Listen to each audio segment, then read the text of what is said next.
আসসালামু আলাইকুম প্রিয় গায়স, আমাদের নতুন ভিডিওতে আপনাদেরকে স্বাগতম। আজকে আমি গিয়েছি স্পার্কেল জুয়েলার নতুন আরেকটি শোরুম উদ্বোধন করলো। তারা আমাকে আমন্ত্রণ জানিয়েছেন এবং তারা মিষ্টিমুখ করালো।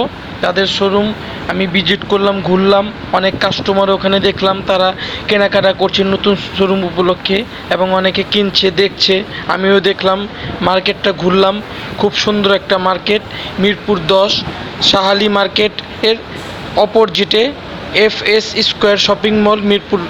আমি গেলাম, ওখানে ঘুরে ভালোই লাগলো এবং তাদের স্পার্কেল জুয়েলার্সে তাদের 22-21 ক্যারেট মানের গোল্ডও তারা ভালো বিক্রি করে। আমার মিসেস অনেকবার গিয়েছে, তাদের থেকে কেনাকাটা করেছে এবং আমিও গেলাম, গিয়ে ভালোই লাগলো, দেখলাম তাদের কালেকশনগুলো। আপনাদের যদি ভালো লাগে আপনারা তাদের দোকান ভিজিট করতে পারেন। তার ওখান থেকে আমি ঘুরে তারপর মেট্রো রেলে প্রথমবারের মতো গেলাম, গিয়ে মেট্রো রেলে উঠলাম, দেখলাম ভালোই লাগলো। তারপরে ওখানে একটু ঘুরে ফিরে তারপরে চলে আসলাম মেট্রো রেল দিয়ে মতিঝিলতে চলে আসলাম। আসসালামু আলাইকুম। আমার ভিডিওগুলো ভালো লাগলে লাইক, শেয়ার, কমেন্টস করবেন। ধন্যবাদ।